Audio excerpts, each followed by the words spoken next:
자, 여러분 안녕하세요. 9월 모의고사가 이제 얼마 남지 않았는데 어느 정도 마무리 단계에 있으신가요? 자, 저는 동아시아사, 세계사, 한국사를 가르치고 있는 최부엉부엉인데 여러분들이 9월 모의고사를 앞두고 6월 모의고사 이미 3개월 전에 여러분들이 한번 다 점검까지 했을 텐데 한 번 더 조금 이제 어려운 주제가 있었나 한번 살펴보려고 이 영상을 만들었습니다. 우리가 6월 모의고사가 끝나고 성적이 다 나오고 이렇게 분석이 되었어요. 오답률 탑10 이렇게 나와 있는데 자 4위 정도까지를 보면은 오답률이 오히려 50%를 넘을 정도로 상당히 어렵고 많은 학생들이 틀렸다는 것을 볼 수가 있는데 저와 함께 5위부터 1위까지 한번 주제 그리고 객관식 보기 지문까지 왜냐면 9월 모의고사에는 객관식 보기 지문이 이제 메인으로 출제가 될 수 있기 때문에 그거를 한번 살펴보고 꼼꼼하게 살펴보고 여러분들이 9월 모의고사에 도움이 되는 시간을 한번 가져보려고 합니다. 그 전에 먼저 이런 거 한번 소개를 시켜주려고 했는데 제가 직접 만든 대한민국에 하나밖에 없다고 자부하는 동아시아사 연표입니다. 저기 왼쪽부터 여러가지 토기부터 쭉 오른쪽에 중화인민공화국, 뭐 헤이세이, 베트남 사회공화국, 대한민국 쭉 보이죠?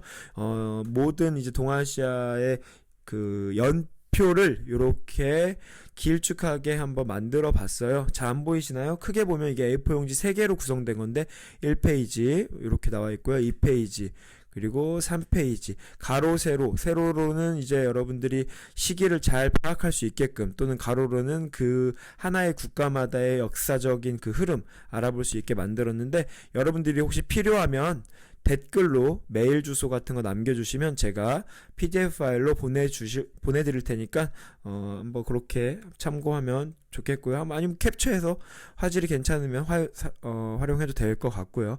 바로 문제를 5문제 정도 풀어보면서 9월 모의고사를 대비해 봅시다. 먼저 탑5 오답률 탑5에 해당됐던 문제인데 가 도시에 대한 설명을 묻는 것이었어요. 자, 엽서를 읽어보면서 한번 어떤 도시를 말하는지 한번 우리가 살펴봅시다.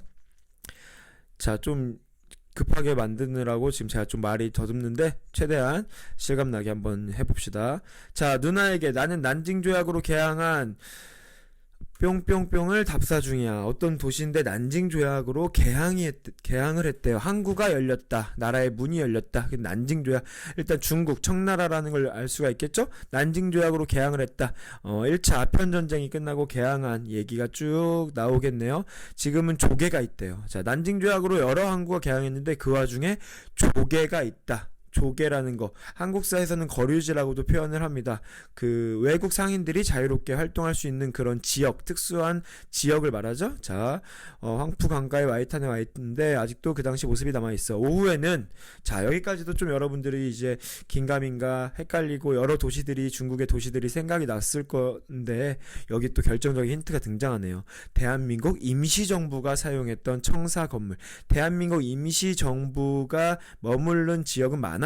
근데 그 지역과 이 난징 조약으로 개항한 지역, 조개가 있던 외국의 조개가 있던 지역이 겹치는 지역은 바로 우리가 상하이라는 것을 알 수가 있겠죠. 물론 똑같은 문제는 다시 안 나옵니다. 하지만 이제 이런 것들이 이제 객관식 지문으로 이제 이동해서 나오거나 객관식 지문들이 메인 주제로 나오게 될 겁니다. 상하이를 한번 찾아보겠습니다. 1번 영국이 할양받은 곳이다. 할양이라는 말 뜻 영토를 떼어준다. 분할 해서 양도하다 라는 뜻이었죠. 영국이 영토를 떼어받은 곳 우리가 난징조약 때 홍콩이었죠. 홍콩. 자, 2번 경사대학당이 건립된 곳이다. 자, 여기 나오는 경사대학당에서 경자가 북경할 때 경자입니다. 베이징 그 중국의 수도 서울 경자예요. 자, 베이징에서 그 예전부터 국자감 당나라 때 만들어진 국자감이 이제 근대식으로 경사대학당이라는 약간 근대식 학교로 변한 모습 베이징에서 찾아볼 수 있고요. 3번 무로마치막부가 세워져 여기는 일단 중국의 얘기 청나라 얘기를 하고 있는데 무로마치막부가 나온 것만으로도 일단은 아니다라는 걸 알 수 있겠죠. 이 무로마치막부는 조금 이따 위치를 함께 볼 텐데 교토입니다. 지금의 교토 조금 이따 한 번 더 얘기를 해주도록 할게요. 4번 일본 또 일본 얘기가 나오네요. 일본이니까 또 아니겠죠. 일본 최초의 철도가 부설된 곳은 참고로 이것도 이제 동아시아사 교과서에서 중요하게 다뤄지는데 바로 요코하마죠. 요코하마와 도쿄를 이으는 철도가 일본에서 최초로 부설이 되었었죠. 5번 영국 상인에 의해서 신보가 창간된 곳이다. 신보라는 지금의 신문입니다. 영국과의 난징 조약을 통해서 영국 상인들이 이제 중국에 자유롭게 올 수가 있었고, 그 과정에서 신보라는 신문도 창간된 곳, 바로 이곳이 상하이가 되겠죠. 자, 이렇게 풀어갈 수 있는데, 조금 더 TMI를 보태자면 난징 조약 정말 중요한 조약입니다. 자, 1차 아편전쟁, 중영전쟁이라고 하는데, 그 임칙서를 파견해서 아편을 몰수하고 단속한 사건으로 인해서 전쟁이 일어나죠. 그걸 빌미로 전쟁이 일어났고 영국이 승리했고, 거기서 홍콩이 할양되고 광저우를 비롯해 상하이까지 개항이 되는, 여기 난징 조약의 중요한 내용 중에 하나고요. 경사대학당은 아까 말했지만, 자, 중국 최초의 대학교로서 국자감이 변했다. 그 경자가 서울을 의미한다, 북경을 의미한다, 베이징을 의미한다는 거, 이렇게 풀 수 있었는데, 요거는 이제 5위 라고 보기 좀 약간 문제가 어렵진 않았던 것 같아요. 객관식 보기 지문에도 일본이 2개나 나오고 해서 여러분들이 찍어도 조금 1, 2, 5번 중에 찍을 수도 있지 않았나. 그리고 대한민국 임시정부, 우리 한국사와도 연관성을 주면서 의미 있는 도시를 우리가 찾아볼 수 있었고, 그리고 윤봉길 의사의 의거 같은 보기가 나올 수도 있었겠네요. 네, 요렇게 한번 상하이를 알아봤었고, 아까 말했지만 일본의 무로마치 막부가 나왔으니까 한번 얘기를 좀 해주고, 요코하마도 얘기를 해주자면, 일본의 전통적으로 예전에 우리 야마타이국 막 있던 그 시대, 고대부터 주요 도시는 보통 여기 나라입니다. 나라, 지금의 나라. 그래, 예전에 우리 나라 시대 배웠었죠? 그 나라 시대의 그 나라입니다. 여기에 대부분의 이제 일본의 역사의 수도가 있었고, 나라 아스카 시대가 있었고, 그리고 헤이조, 제가 수업할 때 헤이조 쿄쿄쿄라고 하는데, 헤이조쿄, 나라 시대가 시작된다는 걸 의미하는 헤이조쿄의 성이 있던 것도 지금의 나라 근처고요. 헤이조쿄에서 한번 수도를 또 옮기죠. 헤이안쿄로 옮기면서 헤이안 시대가 되는데, 그곳이 현재의 교토 지역이에요. 그리고 무로마치 막부에 무로마치가 있던 곳도 지금의 교토 근처입니다. 요렇게 오사카 중간에 있고, 고베, 요렇게 지금의 일본의 주요 도시가 있기도 한 도시의 위치도 한번 알아보면 좋을 것 같고요. 그리고 이제 무로마치 막부 끝나고 센고쿠 시대 지나서 우리가 에도 막부가 시작되죠. 그 에도 막부의 중심지 에도, 바로 가마쿠라 막부를 빼먹었네요. 가마쿠라 막부는 바로 동경 옆에, 도쿄 옆에 있는 지금의 카나가와 현이라고 하는데, 이 카나가와 현이 위치상으로 도쿄랑 가깝다는 거 정도만 알아두면 좋을 것 같고, 지금의 이름은 몰라도 되고, 바로 가마쿠라 막부의 중심지였다는 거 알아두면 좋을 것 같고요. 이 카나가와 현은 또 선생님 때 유행했던 엄청난 만화 슬램덩크의 중심지가 되는 도시이기도 하고요. 아까 말이 이제 좀 어긋났는데, 에도 막부의 중심지 에도가 바로 도쿄입니다. 지금의 에도이자 지금의 일본 수도기도 하죠. 참고로 에도 막부가 이제 진행되는 동안 쇼군이 에도에서 이제 여러 가지 정치를 운영했는데, 당시에 허수아비였던 천황은 아직도 교토에 있었던 겁니다. 이것도 좀 여러분들 주의해서 알아둬야 될 점이고, 메이지 유신을 통해 가지고 천황 중심의 새로운 정부가 열리게 되면서 천황이 그 에도, 도쿄로 오게 되면서 일본의 공식적인, 메이지 정부의 공식적인 수도로 이제 되게 되는 것입니다. 제가 천황이라고 부르기는 조금 싫은데, 지금 교과서에서 그렇게 좀 언급을 하고 있으니까 우리는 이제 일왕이라고 부르는 게 맞겠죠. 그거 조금만 이해해 주시면 감사하겠습니다. 다음 문제로 갈게요. 가나 조약 체결 사이에 있었던 사실. 가 조약이 뭐고 나 조약이 뭐고 이렇게 우리가 알아보면 좋을 텐데, 동아시아사 근대에 나오는 조약이 조금 되죠. 그 내용들을 우리가 함께 읽어보면서 이 조약이 무슨 조약인지를 차근차근 알아봐야 됩니다. 가부터 보면은 쭉 읽어보다가, 자, 4조의 두 번째 줄 보면 일본의 관청에 관세를 납부한다라는 말이 있어요. 관세가 언급되죠. 관세. 그리고 또 6조에 보면은 범죄를 저지른 미국인은 미국 영사재판소에서 조사하는 미국법으로 처벌한대요. 일본에서 죄를 저지른 미국인이더라도 미국 법에 의해서, 미국 영사에서 재판을 한다. 이 영사재판권에 대한 얘기죠. 영사재판권. 자, 요게 이제 언급된 조약. 나를 볼게요. 조선국, 우리나라의 조약인가 봐요. 부산 외에 두 곳에 항구를 개항한대요. 부산을 비롯해 총 3개의 항구가 항구가 열린다. 나라의 문이 처음으로 열리는 지금 내용이 나와 있죠. 그리고 일본인이 쭉 나오죠. 일본과 맺은 조약인가 봐요. 그리고 아까 봤던 영사재판권과 똑같은 내용이 또 등장하죠. 일본인이 죄를 범하였을 때 조선인과 관계된 사건이더라도 모두 일본국 관원이 심판한다. 일본국 관리가 심판한다. 이렇게 나와 있는데 이것도 이제 영사재판권, 치외법권을 의미하는 거죠. 나 좀 이제 아시겠습니까? 가는 지금 일본이 이제 미국과 맺었던 미일 수호 통상 조약이라는 것을 여러분들이 이건 반드시 알아야 되고요. 나 같은 경우도 이제 한국사에서도 중요하게 강조되는 건데 바로 강화도 조약이죠. 조일 수호 조규라고 불리는 조약이고 여러분들이 이제 미일 화친 조약까지 선생님이 쭉 지금 이제 화면에 나타나게 했는데 요 조약과 조금 헷갈리면 안 돼요. 최초로 개항한 것은 미일 화친 조약인데 여러 가지 통상 무역, 개인 간의 거래, 무역의 전면 자유화, 그리고 관세, 영사재판권 이런 것들이 이제 규정된 것은 미일 수호 통상 조약이고요.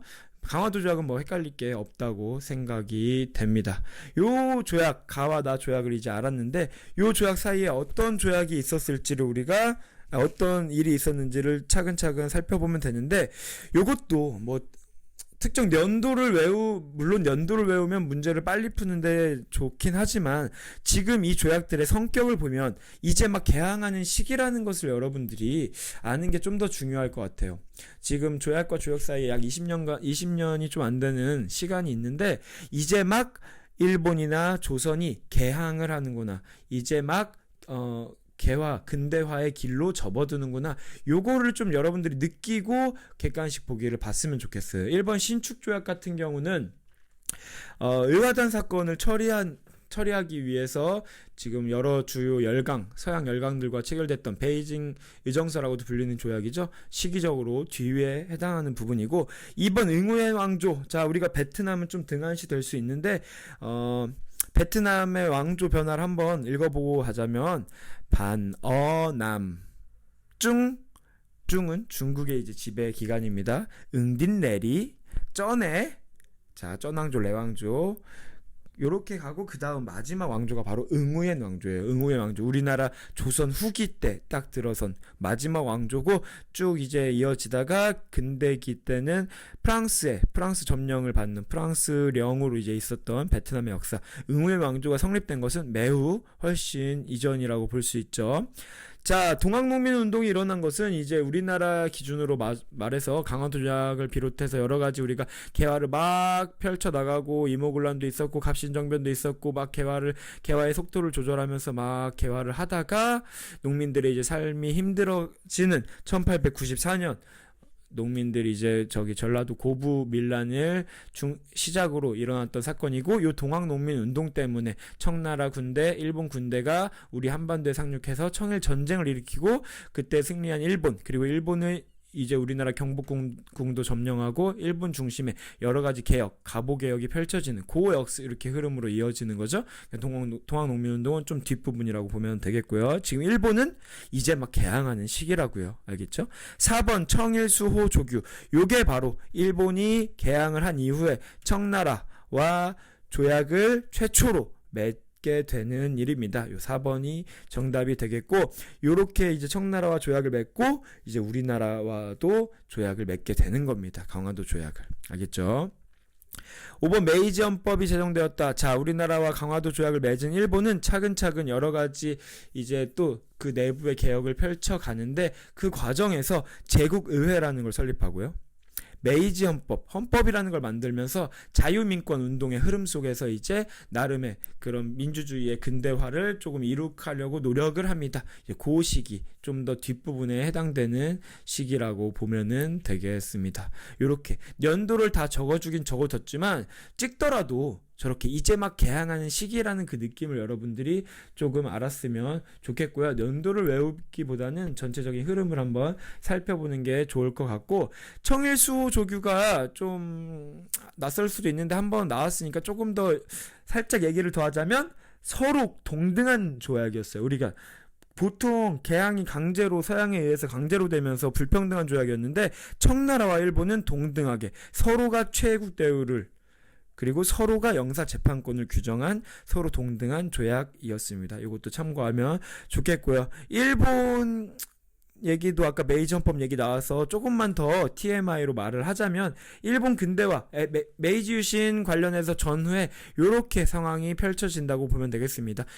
빠르게 말할게요. 에도 막부가 이제 미일 화친 조약과 미일 수호 통상 조약을 체결했는데 생각보다 경제 상황이 너무나 안 좋아져가지고 하급 무사들 그리고 여러 지식인들이 에도 막부는 이제 나라를 운영할 능력이 많이 떨어진다라고 해서 메이지 유신을 다시 천황을 중심으로 한 새롭게 왕을 존중하고 오랑캐들 서양을 물리치자 존왕양의를 주장하면서 메이지 유신 새로운 정부 메이지 정부를 열게 되고요. 대정봉환이라고 이제 천황이 다시 권력을 되찾게 되는 요 일을 통해서 새로운 정부가 열린다. 그 과정에서 여러 가지 개화와 관련된 정책을 펼칩니다. 이와쿠라 도모미라는 사람을 중심으로 한 이와쿠라 사절단을 이제 서양에 파견하기도 해서 여러 가지 서양 문물을 배워오기도 하고요.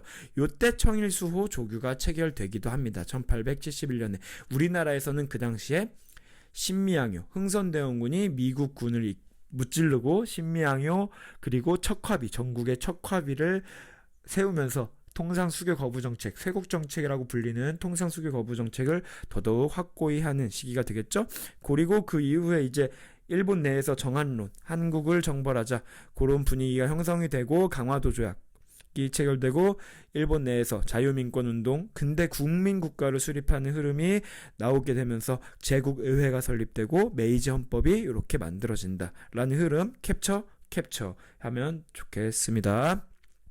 다음 문제. 자, 가가 전개된 시기에 동아시아에서 있었던 사실로 옳은 것만을 고르시오 이렇게 나와 있는데 자, 여러분들이 일단 요거를 읽으면서는 무슨 사건인지는 알았을 거라고 생각이 돼요. 뭐 여러 가지 힌트가 될 수도 있는데 어떤 한 연극을 보고 나서 연극이라기보다는 연극의 대본 그런 하나의 또 문학 작품인데 해석학안을 보고 나서 그거에 대해서 평론하는 과정에서 막 서로 지금 공산당 간부를 욕하는 그런 과정에서 일어난 사건이에요. 여러 가지 이제 그동안의 구문화, 옛 사상, 옛 풍습, 옛 습관 이런 것들을 다 무찌르자라고 겉으로는 내세웠지만 결국에는 마오쩌둥이라는 사람이 개인 독재 즉 자신의 반대파를 제거하기 위해서 한 권력 투쟁 중에 하나다라고 평가받고 있고 그 과정에서 마오쩌둥에게 충성을 다하는 붉은 두건을 맨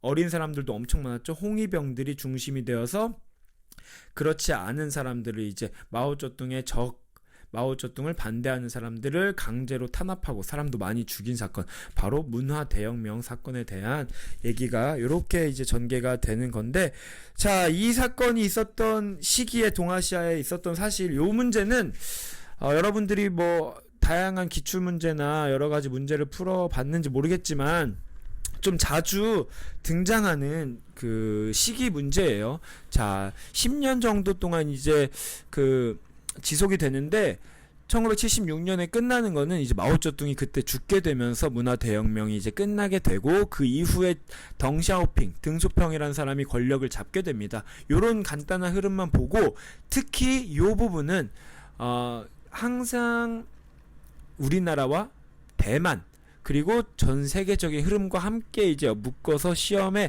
자주 나오는 부분입니다. 그러니까 여러분들이 이참에 아예 다 알아두면 좋겠어요.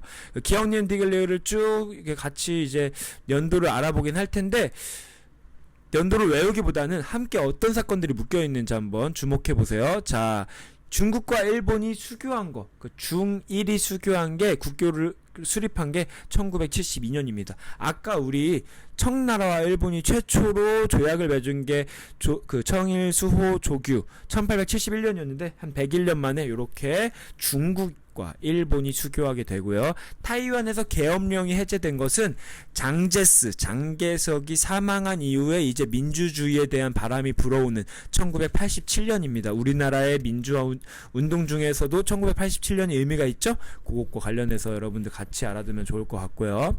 우리나라에서 유신체제가 시작되었다. 이건 이제 한국사에서도 매우 중요하게 등장하죠. 박정희 정권 때 유신 헌법이 만들어지면서 민주주의는 거의 이제 많이 엄청난 퇴보를 했다고 볼 수가 있는 그 유신 시대, 유신 체제가 시작된 거 1972년이고요. 베트남에서 도이머이 정책이라고 개혁 개방입니다. 개방. 우리 베트남이 사회주의인데 이대로는 다 굶어 죽겠다. 우리도 어느 정도는 자본주의적인 정책을 펼쳐야 되겠다라고 해서 개방 정책을 펼친 것은 바로 중국의 덩샤오핑이 개방 정책을 펼친 걸 보고 나서 그 이후에 그걸 배운 이후에, 그러니까 즉 문화대혁명 이후 덩샤오핑이 집권하고 그 이후 86년도라고 보면은 여러분들이 되겠고요. 아까 말했지만 항상 묶여서 나옵니다. 이 부분은 요렇게 같이 나와요. 문화대혁명이라는 시기가 있는데 이 당시에 전 세계적으로 데탕트라고 해서 냉전의 완화, 긴장의 완화, 그러면서 닉슨이 이제 사회주의와도 대화를 할 수 있음을 어느 정도 보여주기도 하고, 요런 분위기 속에서 중국과 일본이 공동성명을 통해서 국교를 수립하기도 하고요. 우리나라에서 유신체제가 시작되고, 우리나라에서 그 남한과 북한에서는 요 대탕트의 분위기 속에서 서로 남북 통일에 대한 움직임을 겉으로 보이지만 7.4 남북 공동선언처럼 서로 내부적으로는 독재를 공고하게 만드는, 북한은 사회주의 헌법을 만들고 주체사상을 확립하는 그런 시기가 전부 다 1972년이 되겠습니다. 이렇게 묶여서 나온다는 거 여러분들이 좀 알아뒀으면 좋겠고요. 자, 다음 문제 갈게요. 밑줄 친 이 막부 시기에, 자, 자주 나오는 문제죠. 일본의 어떤 막부인지. 우리가 아는 막부는 딱 3개입니다.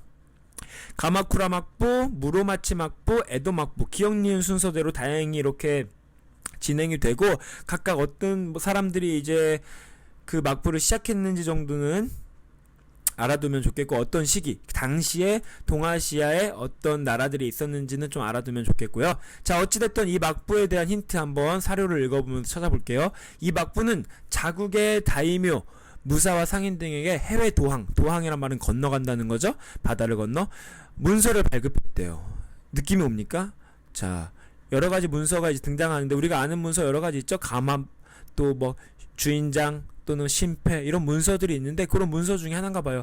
그 수는 게이추 9년부터 가네이 12년까지 350통. 이 문서가 여러 개 발견되는데, 지금 여기 나온 가로 안에 게이초, 가네이, 이런 거 여러분들이 낯설 수 있어요. 요거는 이제 일본의 연호를 말하는 건데, 모른다고 하더라도 그 이후에 이 문서를 받은 무역선은 외국과 교역하였고, 이 과정에서 일본 은이 사용되기도 하였다라고 안내됩니다. 요걸 통해서 우리는 바로 주인장이라는 거, 슈인장이라고 지금은 이제 많이 불리기도 하는 이 문서라는 것을 여러분들이 알 수 있으면 좋겠고, 이 슈인장 혹시 심패랑 헷갈렸습니까? 심패랑 헷갈렸어도 에도막부라는 것을 우리가 알 수 있죠. 감압이랑만 안 헷갈리면 됩니다. 그런데 공교롭게 일본의 감압에 대한 내용이 나오죠. 명나라와 일본이 감압무역을 하였다. 이거 여기서의 일본은 바로 무로마치 막부를 의미하는 거고, 조선이 일본에게 삼포를 개항해서 삼포에서는 무역을 할 수 있게 한 거, 이것도 무로마치 막부 시대예요. 일본이. 3번 류큐가 사스마번을 침공을 받았다. 그러면서 아예 일본에게 이제 정복당하는 그런 내용이 언급되는 것은, 요게 바로 이제 에도막부 때. 에도막부는 임진왜란, 우리나라 임진왜란이 끝나고 나서 만들어지는 막부죠. 그때 있었던 일. 류큐가 그래서 요걸 계기로, 그전에는 중개무역으로 매우 활발하게 활동하였으나 요때 이제 일본에 이제 침략을 당하게 되었고요. 4번 연은 분리법이 일본에 처음 도입되었다. 여러 금속에서 금속을 막 높은 온도를 가열해가지고 은을 추출해내는 방법, 16세기 때 이미 우리 조선에서 먼저 발견되었고 일본으로 전파되었습니다. 바로 16세기 무로마치 막부이자 각 지방의 다이묘들이 나도 쇼군할래 외쳤던 전국시대, 센고쿠 시대에 있었던 일이고요.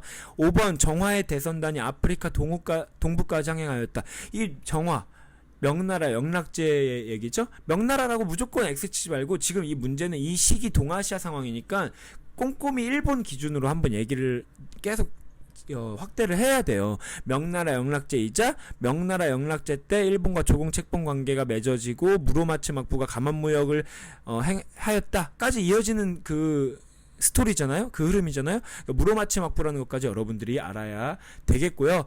혹시 좀 더 어렵게 나오진 않을 것 같지만 슈인장과 심패가 어렵다면 이렇게 한번 구분해 보면 좋을 것 같아요. 슈인장, 심패 둘 다 해외 와의 무역을 하는 과정에서 발급된 문서인데, 슈인짱 같은 경우는 거의 자국 상인들에게, 자국의 다이묘, 자국 상인들에게, 신패 같은 경우는 외국 상인들에게 발급이 되었다고 구분을 하면 되겠고요.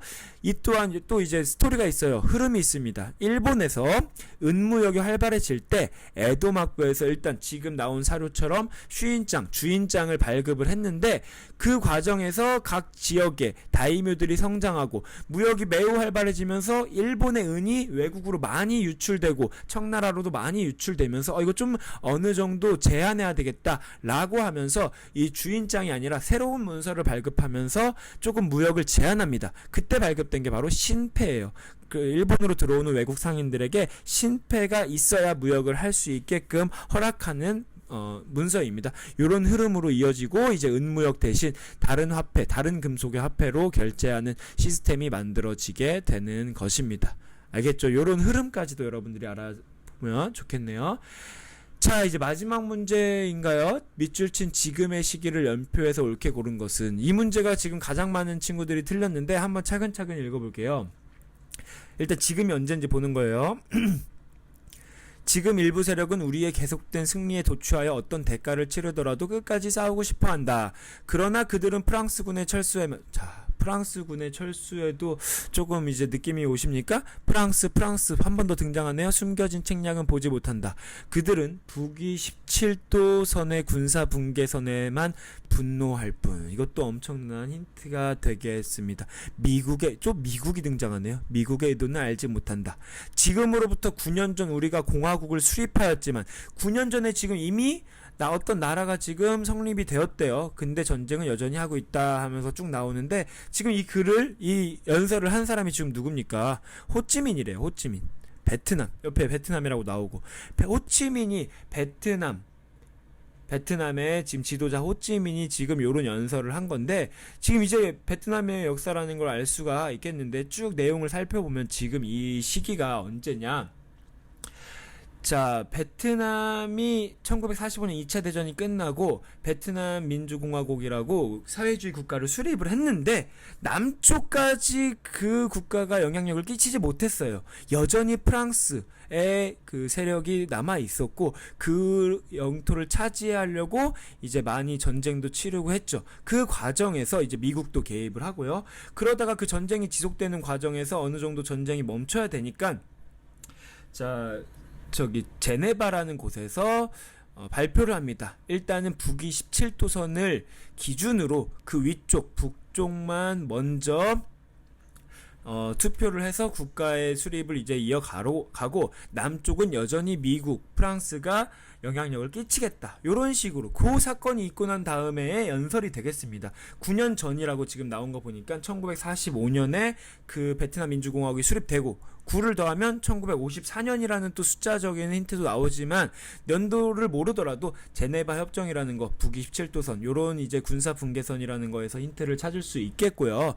이게 문제로 이제 봤을 때 샌프란시스코 강화 조약부터 쭉 나오는데, 이 제네바 협정을 통해서 그 밑에 남쪽에 남베트남에도 자본주의 국가가 수립이 되고요. 연표를 함께 잠깐 볼까요? 자, 요 오른쪽 연표를 먼저 보고요. 함께 볼게요. 그러면서 이 제네바 협정 이후에 베트남 공화국이라고 하는 미국의 영향을 많이 받는 자본주의 국가가 수립이 됩니다. 수립이 되고 나서 여전히 북쪽에 있는 사회주의 베트남 민주공화국 입장에서는 이 남쪽이 좀 탐탁치 않을 거 아니에요? 끊임없이 공격도 하고 갈등이 있었는데, 그 과정에서 1960년에 남쪽 베트남에서 남베트남 민족해방 전선이라고, 일명 베트콩이라고 하는 사람들, 그런 세력들이 형성되고, 우리는 사회주의를 추구한다, 사회주의 국가 수립, 그리고 베트남 민주공화국과의 통일, 이런 걸 주장합니다. 이런 현상이 남쪽에서 벌어지니까 미국도 지금 자본주의 세력이 지금 힘을 못 쓰고 있어서 통킹만 사건을 통해서 베트남 전쟁을, 우리나라도 파병한 베트남 전쟁을 일으키게 되는 거죠. 이러한 흐름이 이렇게 이어지는 거, 우리가 지금 문제를 보면은 샌프란시스코 강화 조약 체결, 이제 미국과 뭐 일본 여러 가지 결정되는 조약을 체결하고 그 과정에서 우리는 6.25 전쟁을 맞이하고 있었고요. 6.25 전쟁은 1953년 이제 끝이 나고 그런 안정 끝에 그 이후에 제네바 협정이 바로 직후에 있었고, 그리고 베트남 공화국이 그 나에 해당하는 부분에 이제 수립이 되고요. 그 이후에 시간이 좀 지난 뒤에 60년에 베트콩이 만들어지면서 남쪽 베트남에도 사회주의 세력들이 활발하게 움직인다. 이것이 마음에 안 들었던 미국에 의해서 베트남 전쟁이 일어난다. 그 지금 다부터 쭉 베트남 사회주의 공화국 수립까지는 바로 2차 베트남 전쟁, 우리가 말하는 월남전, 베트남 전쟁에 해당하는 부분입니다. 요렇게 해가지고 베트남 전쟁이 끝나고 파리 평화협정이 일어나고 그 이후에 1976년 지금의 베트남 사회주의 공화국이 이렇게 수립이 되는 거죠. 조금 복잡할 수도 있지만 어떻게 보면 답은 좀 쉽게 고를 수 있는 저런 북위 17도선 요런 키워드 에서 여러분들이 한번 키워드를 보고 제네바 협정이구나라는 걸 안다면 문제는 또 쉽게 풀 수 있는 거. 또 하나, 남베트남 민족해방전선, 즉 베트콩, 지금 빨간 글씨로 적었습니다. 제가 빨간색은 약간 사회주의를 표현한 거고 파란색은 이제 민족주의, 자본주의를 표현한 겁니다. 이 베트콩이 수립되고 나서 베트남 전쟁이 일어났다고 보면 됩니다. 그 이후에. 알겠죠? 요런 흐름 알아두면 되겠고, 조금 어려울 것 같아서 선생님이 베트남의 이 2차 대전 이후의 역사를 표로 한번 쭉 만들어 봤는데, 스토리를 위해서 만든 거지 이걸 외우고 막 그러라는 게 아니에요. 한번 이야기를 여러분들도 한번 중얼중얼 하면서 친구들에게 얘기를 하면서 한번 얘기를 해보면 좀 더 머릿속에 들어오고 흐름이 잡힐 겁니다.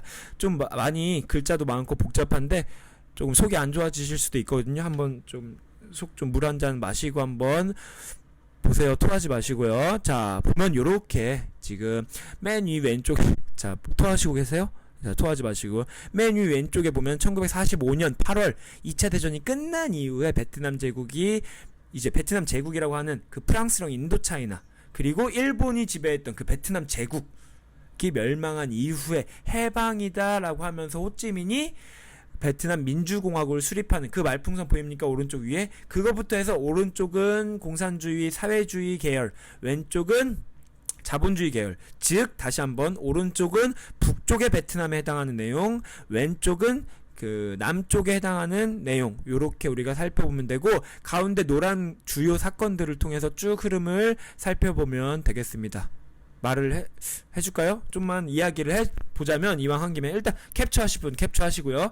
자, 1945년 해방하자마자 공산주의 국가, 사회주의 국가 호찌민이 베트남 민주공화국을 만들었고, 근데 이 베트남 민주공화국은 남베트남까지는 지배하지 못했다. 여전히 남쪽 베트남은 프랑스에 의해서 지배받고 있었다. 포기 못해 라고 적혀있죠. 그러다가 서로 이제 전쟁을 하는 거예요. 1차 인도차이나 전쟁, 베트남과 프랑스 1차 베프 전쟁.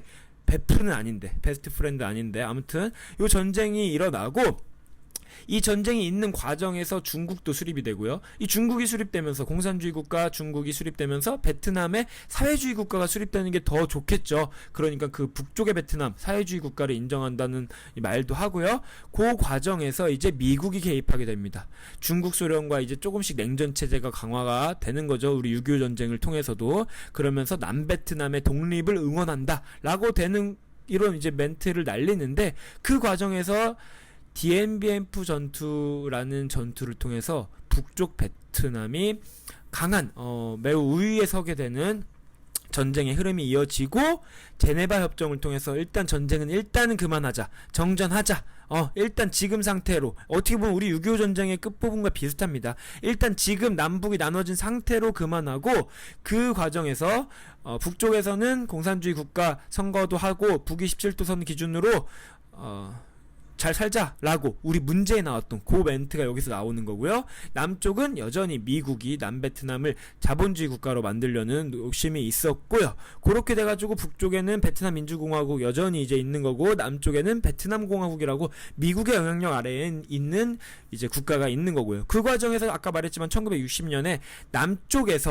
남쪽은 자본주의 국가인데 남쪽에서 사회주의 세력 베트콩이 결성이 된다라고 하는 거죠. 요렇게까지 남쪽에서 베트콩이 있으니까 미국 입장에서는 이 남쪽도 금방 사회주의 되겠네 라고 걱정을 하게 되면서 통킹만 사건을 일으켜가지고 베트남 전쟁의 명분으로 삼고 베트남 전쟁을 일으키게 되는 거죠. 이 과정에서 누가 이깁니까? 미국이 집니다. 우리나라도 미국 편에서 파병을 했지만 여러가지 이제 게릴라 전술, 여러가지 전술을 통해서 베트남, 북쪽 베트남이 승리하면서 지금의 베트남 사회주의 공화국이 수립이 된다라는 흐름. 길죠? 하나의 흐름으로 여러분들이 조금 기억을 해두었으면 좋겠습니다. 자, 요렇게 탑5, 오답률 탑5 문제를 쭉 살펴봤는데 확실히 쉬운 문제들은 아닌데요. 지금 마지막 문제 지금 화면 보면서 듣고 계시죠? 분명히 어려운 부분은 맞아요. 하지만 그 핵심, 그리고 시험에 자주 나오는 부분은 또 따로 있다. 다음에는 DMBMF 전투 같은 게 나올 수도 있고요. 베트콩도 이미 나왔으니까 통킹망 사건 같은 게 나올 수도 있고요. 또는 파리평화협정. 요런 흐름으로 결국에는 사회주의가 수립했다. 아무튼 5문제를 통해서 여러분들이 객관식 보기가 다음에 메인 주제로 나온다는 점 꼼꼼히 여러분들이 살펴보면서 복습을 했으면 좋겠고 9월 모의고사에 최선을 다해서 좋은 성적 거두기를 진심으로 기원하겠습니다. 이상으로 자, 오답률 높았던 문제 좀 보충 해설을 마치고 9월 모의고사 해설로 찾아뵙겠습니다. 안녕.